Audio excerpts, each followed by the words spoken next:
வணக்கம். இது வன்லங்காவின் மதிய நேர பிரதான செய்திகள். உயிரிழப்பு எண்ணிக்கையை மறைக்கும் அரசு, சாடுகிறார் எம்.ஏ. சுமந்திரன்.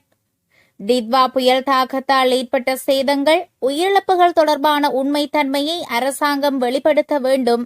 இலங்கை தமிழரசு கட்சியின் பதில் பொதுச் செயலாளர் எம்.ஏ. சுமந்திரன் தெரிவித்துள்ளார். முழு பூசணிக்காயை சோற்றுக்குள் மறைக்கும் செயலை அரசாங்கம் முன்னெடுக்கக்கூடாது என்றும் எம்.ஏ. சுமந்திரன் குறிப்பிட்டுள்ளார்.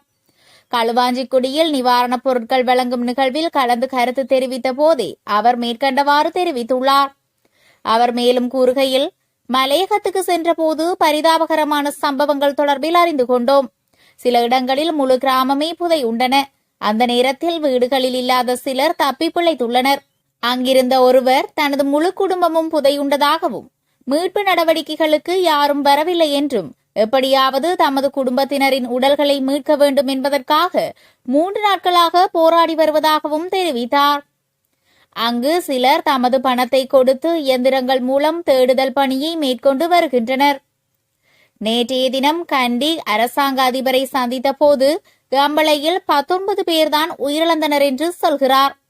நாங்கள் சென்ற முதலிடத்திலேயே 26 உடல்கள் தோண்டி எடுக்கப்பட்டுள்ளன.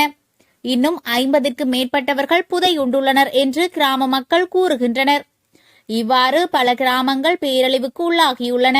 அந்த பகுதிகளில் மக்கள் மீளவும் வாழ முடியாத வகையில் அனர்த்தம் நிகழ்ந்துள்ளது. பதுளை, நுவரெலியா மாவட்டங்களில் பெரும் இழப்புகள் ஏற்பட்டமையை எங்களால் காண முடிந்தது. எம்மை கண்டதும் அங்குள்ள மக்கள் தமது கஷ்டங்களை கண்ணீருடன் கூறுகின்றனர். அந்த பகுதியில் உடனடி நிவாரணப் பணிகள் முன்னெடுக்கப்படாதது மக்கள் மூலம் அறிய முடிந்தது. இதனை நாங்கள் கூற வேண்டும் என்பதற்காக சொல்லவில்லை. அரசாங்கத்தை குறை கூறுவதற்காக சொல்லவில்லை. மக்களுக்கு உடனடி நிவாரணங்கள் சென்றடைய வேண்டும். மக்களின் உயிரிழப்புகள் எத்தனை என்று தெளிவாக தெரிய வேண்டும் என அவர் குறிப்பிட்டுள்ளார். பகிடிவதை குற்றச்சாட்டில் கைதான யாழ் பல்கலை மாணவர்களுக்கு விதிக்கப்பட்ட உத்தரவு.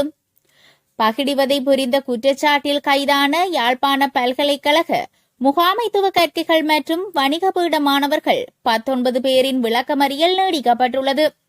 இதன் அடிப்படையில் டிசம்பர் 10ஆம் தேதி வரை விளக்கமறியல் நீடிக்கப்பட்டுள்ளது. பல்கலைக்கழகத்திற்கு வெளியே உள்ள வீடொன்றிற்கு கனிஷ்ட மாணவர்களை அழைத்துச் சென்று தாக்குதல் நடத்தி பகிடிவதையில் ஈடுபட்டுள்ளனர். இந்நிலையில் குறித்த குற்றச்சாட்டில் 19 பெரும்பான்மையின சிரேஷ்ட மாணவர்கள் கடந்த மாதம் 29ஆம் தேதி கோப்பாய் காவல்துறையினரால் கைது செய்யப்பட்டு நீதிமன்ற உத்தரவுப்படி நேற்று வரை விளக்கமறியலில் வைக்கப்பட்டிருந்தனர். விளக்கமறியல் காலம் முடிவடைந்த பின்னர் இன்று மீண்டும் யாழ்ப்பாணம் மேலதிக நீதிவான் நீதிமன்றத்தில் சந்தேக நபர்கள் முன்னிலைப்படுத்தப்பட்டனர்.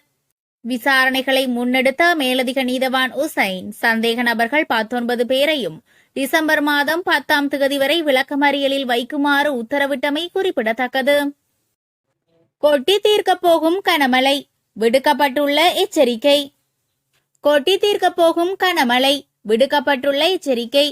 வடக்கு, வடமத்திய, கிழக்கு மற்றும் ஊவா மாகாணங்களிலும் ஹமாந்தோட்டை மற்றும் மாத்தளை மாவட்டங்களிலும் பலத்த மழை பெய்யும் என தெரிவிக்கப்பட்டுள்ளது. குறித்த விடயத்தை வளிமண்டலவியல் திணைக்களம் இன்று வெளியிட்டுள்ளது. மேலும் தெரிவிக்கப்பட்டுள்ளதாவது, பிற்பகல் 1 மணிக்கு பிறகு நாட்டின் பிற பகுதிகளில் மழை அல்லது இடியுடன் கூடிய மழை பெய்யும். மேற்கு மற்றும் சப்ரகமுவ மாகாணங்களில் சில இடங்களில் 75 மில்லிமீட்டர் அளவுக்கு ஓரளவு பலத்த மழை பெய்யக்கூடும். மேற்கு, மத்திய, சப்ரகமுவ, ஊவா மற்றும் வடமத்திய மாகாணங்களிலும் குருநாகல் மற்றும் வவுனியா மாவட்டங்களிலும் அதிகாலை நேரங்களில் மூடுபனி நிலவும் என எதிர்பார்க்கப்படுகிறது. இடியுடன் கூடிய மழை பெய்யும் போது தற்காலிகமாக பலத்த காற்று மற்றும் மின்னல் தாக்கத்தால் ஏற்படும் சேதங்களை குறைக்க போதுமான முன்னெச்சரிக்கை நடவடிக்கைகளை எடுக்குமாறு பொதுமக்களுக்கு அறிவுறுத்தப்பட்டிருந்தமை குறிப்பிடத்தக்கது. ஆசிய அபிவிருத்தி வங்கியிடமிருந்து இலங்கைக்கு கிடைக்கவுள்ள நிவாரணம். நாட்டில் தித்வா புயல் ஏற்படுத்திய பாரிய பேரழிவை அடுத்து இலங்கையில் முன்னெடுக்கப்பட்டு வரும் நிவாரண நடவடிக்கைகளுக்கு ஆதரவளிப்பதற்காக ஆசிய அபிவிருத்தி வங்கி $3 மில்லியன் அனர்த்த நிவாரண மானியத்திற்கு அனுமதி வழங்கியுள்ளது. அத்துடன் சீரற்ற வானிலையால் பாதிக்கப்பட்ட தாய்லாந்து மற்றும் வியட்நாம் ஆகிய நாடுகளுக்கும் தலா $2 மில்லியன் வழங்க ஆசிய அபிவிருத்தி வங்கி அங்கீகரித்துள்ளதாக தெரிவிக்கப்படுகிறது. சம்பந்தப்பட்ட அரசாங்கங்களிடமிருந்து விடுக்கப்பட்ட உதவி கோரிக்கைகளை தொடர்ந்து ஆசிய அபிவிருத்தி வங்கியின் தலைவர் மசாடோ கண்டா இந்த அறிவிப்பை வெளியிட்டுள்ளார். இது குறித்து கருத்து வெளியிட்ட மசாடோ கண்டா, இந்த அழிவுகரமான அனர்த்தங்களினால் ஏற்பட்ட துயரங்களைக் கண்டு நான் ஆழ்ந்த வருத்தமடைகிறேன். உயிர்களை காப்பாற்றவும் சமூகங்களை மீண்டும் கட்டியெழுப்பவும் ஆசிய அபிவிருத்தி வங்கி உதவிகளை வழங்கும் என இலங்கை, தாய்லாந்து மற்றும் வியட்நாம் ஆகிய அரசாங்கங்களுக்கும் மக்களுக்கும் உறுதியளிக்கிறேன். இந்த மோசமான நிகழ்வுகளால் பாதிக்கப்பட்டவர்களுக்கு ஆறுதல் மற்றும் நம்பிக்கையை வழங்க நாங்கள் குறித்த அரசாங்கங்களுடன் இணைந்து விரைவாகவும் ஒத்துழைப்புடனும் செயற்படுவோம் என அவர் குறிப்பிட்டுள்ளார். இந்த மானியங்கள் அவசரகால மற்றும் மனிதாபிமான முயற்சிகளுக்கு ஆதரவளிக்கும். இயற்கை இடர்களால் ஏற்படும் பாரிய அனர்த்தங்களின் உடனடி பாதிப்புகளின் போது உயிர்காக்கும் நோக்கங்களுக்காக வளரும் உறுப்பு நாடுகளுக்கு விரைவான மானியங்களை வழங்கும் ஆசிய பசிபிக் அனர்த்த நிவாரண நிதியத்திலிருந்து வழங்கப்படும் என சுட்டிக்காட்டப்பட்டுள்ளது. ஆசிய அபிவிருத்தி வங்கியிடமிருந்து இலங்கைக்கு கிடைக்கவுள்ள நிவாரணம். நாட்டில் தித்வா புயல் ஏற்படுத்திய பாரிய பேரழிவை அடுத்து இலங்கையில் முன்னெடுக்கப்பட்டு வரும் நிவாரண நடவடிக்கைகளுக்கு ஆதரவளிப்பதற்காக ஆசிய அபிவிருத்தி வங்கி 3 மில்லியன் அமெரிக்க டாலர் அனர்த்த நிவாரண மானியத்திற்கு அனுமதி வழங்கியுள்ளது. அத்துடன் சீரற்ற வானிலையால் பாதிக்கப்பட்ட தாய்லாந்து மற்றும் வியட்நாம் ஆகிய நாடுகளுக்கும் தலா 2 மில்லியன் அமெரிக்க டாலரை வழங்க ஆசிய அபிவிருத்தி வங்கி அங்கீகரித்துள்ளதாக தெரிவிக்கப்படுகிறது. சம்பந்தப்பட்ட அரசாங்கங்களிடமிருந்து விடுக்கப்பட்ட உதவி கோரிக்கைகளை தொடர்ந்து ஆசிய அபிவிருத்தி வங்கியின் தலைவர் மசாடோ கண்டா இந்த அறிவிப்பை வெளியிட்டுள்ளார். இது குறித்து கருத்து வெளியிட்ட மசாடோ கண்டா, இந்த அழிவுகரமான அனர்த்தங்களினால் ஏற்பட்ட துயரங்களைக் கண்டு நான் ஆழ்ந்த வருத்தமடைகிறேன். உயிர்களை காப்பாற்றவும் சமூகங்களை மீண்டும் கட்டியெழுப்பவும் ஆசிய அபிவிருத்தி வங்கி உதவிகளை வழங்கும் என இலங்கை, தாய்லாந்து மற்றும் வியட்நாம் ஆகிய அரசாங்கங்களுக்கும் மக்களுக்கும் உறுதியளிக்கிறேன். இந்த மோசமான நிகழ்வுகளால் பாதிக்கப்பட்டவர்களுக்கு ஆறுதல் மற்றும் நம்பிக்கையை வழங்க நாங்கள் குறித்த அரசாங்கங்களுடன் இணைந்து விரைவாகவும் ஒத்துழைப்புடனும் செயற்படுவோம் என அவர் குறிப்பிட்டுள்ளார். இந்த மானியங்கள் அவசரகால மற்றும் மனிதாபிமான முயற்சிகளுக்கு ஆதரவளிக்கும். இயற்கை இடர்களால் ஏற்படும் பாரிய அனர்த்தங்களின் உடனடி பாதிப்புகளின் போது உயிர்காக்கும் நோக்கங்களுக்காக வளரும் உறுப்பு நாடுகளுக்கு விரைவான மானியங்களை வழங்கும் ஆசிய பசிபிக் அனர்த்த நிவாரண நிதியத்திலிருந்து வழங்கப்படும் என சுட்டிக்காட்டப்பட்டுள்ளது. தொடருந்து டிக்கெட்டுகளை பயன்படுத்தி பேருந்துகளில் பயணிக்கலாம். வழங்கப்பட்டுள்ள தற்காலிக அனுமதி. தொடருந்து சேவைகள் வழமைக்கு திரும்பும் வரை தொடருந்து டிக்கெட்டுகளை பயன்படுத்தி பயணிகள் தற்காலிகமாக பேருந்துகளில் பயணிக்க அனுமதிக்கப்படுவார்கள் என்று போக்குவரத்து அமைச்சர் பிமல் ரத்நாயக்க நேற்றைய தினம் நாடாளுமன்றில் அறிவித்தார். சீரற்ற வானிலை மற்றும் வெள்ளம் காரணமாக தொடருந்து சேவைகளில் ஏற்பட்ட இடையூறுகளை அடுத்து பயணிகளின் வசதிக்காக இந்த உடன்பாடு எட்டப்பட்டுள்ளதாக அமைச்சர் தெரிவித்தார். அவர் மேலும் கூறுகையில், போக்குவரத்து சேவைகள் டிசம்பர் 10 வழமைக்கு திரும்பிவிடும் என்று எதிர்பார்க்கப்படுகிறது. பேரிடரால் பாதிக்கப்பட்ட பகுதிகளில் மேற்கொள்ளப்பட்ட சீரமைப்பு நடவடிக்கைகள் குறித்து பேசிய அவர், இன்று வரையில் தடைபட்டிருந்த 200க்கும் மேற்பட்ட வீதிகள் சீர் செய்யப்பட்டு போக்குவரத்துக்காக திறந்துவிடப்பட்டுள்ளதாகவும் தெரிவித்துள்ளார்.